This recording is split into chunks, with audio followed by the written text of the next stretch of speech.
ಬಿಳಿಗಿ ತಾಲೂಕಿನ ಅರಕೇರಿ ಗ್ರಾಮ ಪಂಚಾಯಿತಿ ಪಿಡಿಒ ಹಳ್ಳಿಕಟ್ಟಿಯ ತಾತನ ಸೊತ್ತೆ. ರವಿಕುಮಾರ್ ಬಿ ಕಾಸೆ ಸಾರಥ್ಯದಲ್ಲಿ ನಮ್ಮ ದೂತ.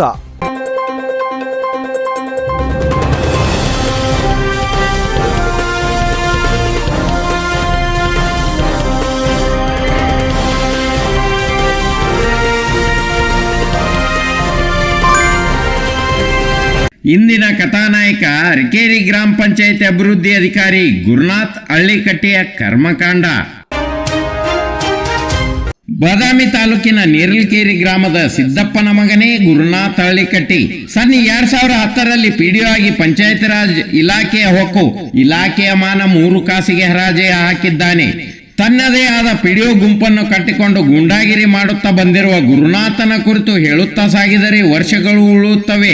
ಆಕಳ ಮುಖದ ಗೋಮುಖ ವ್ಯಾಘ್ರನಂತಿರುವ ಗುರುನಾಥ ಬಿಳಿಗಿ ತಾಲೂಕಿನ ಹೊನ್ಯಾಳ ಗ್ರಾಮ ಪಂಚಾಯತ್ ಹೊಕ್ಕು ಗುಡಿಸಿ ಗುಂಡಾಂತರ ಮಾಡಿ ಆಳು ಹಂಪೆಯಂತಾಗಿಸಿದ್ದಾನೆ.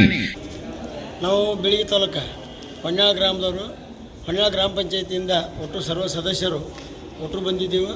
ಆದ ಕಾರಣ ಪಿಡಿಒವರು ಸರಿಯಾಗಿ ಕೆಲಸ ಮಾಡೋದಿಲ್ಲ, ಜನರು ಕೂಡ ಸರಿಯಾಗಿ ಸ್ಪಂದನೆ ಇಲ್ಲ, ಡ್ಯೂಟಿ ಟೈಮ್ಗೆ ಸರಿಯಾಗಿ ಪಂಚಾಯತಿಗೆ ಬರೋದಿಲ್ಲ.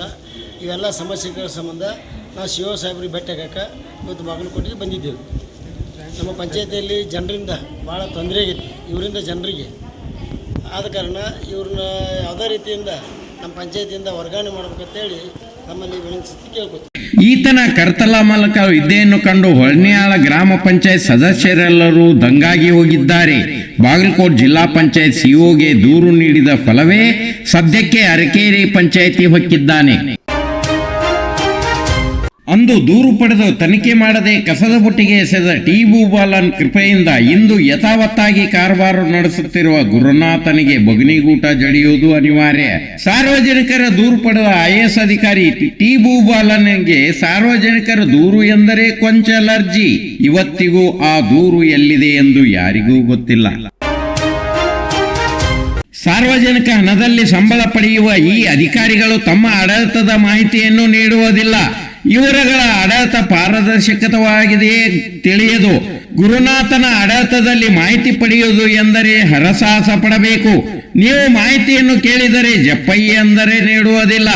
ಅಂತಹ ದಪ್ಪನೆಯ ಚರ್ಮ ಹೊಂದಿದ ಈ ಮನುಷ್ಯ ಅರಕೇರಿ ಗ್ರಾಮ ಪಂಚಾಯತ್ ಸಾರ್ವಜನಿಕ ಮಾಹಿತಿ ಅಧಿಕಾರಿ ಮಾಹಿತಿಯನ್ನು ನೀಡದಿದ್ದಾಗ ಮೇಲ್ಮನವಿ ಪ್ರಾಧಿಕಾರಿಯಾಗಿರುವ ಇಲ್ಲಿನ ಪಿಡಿಒ ಗುರುನಾಥ್ ಹಳ್ಳಿಕಟ್ಟಿಗೆ ಮೇಲ್ಮನವಿಯನ್ನು ಸಲ್ಲಿಸಬೇಕು. ಆಗ ಸಕಾರಣವಿಲ್ಲದೆ ಅರ್ಜಿಯನ್ನು ತಿರಸ್ಕರಿಸಿ ಬಿಡುತ್ತಾನೆ. ತಾನು ಮಾಡಿದ ಭ್ರಷ್ಟಾಚಾರ ಮುಚ್ಚಿಕೊಂಡು ಹಾಯಾಗಿದ್ದಾನೆ.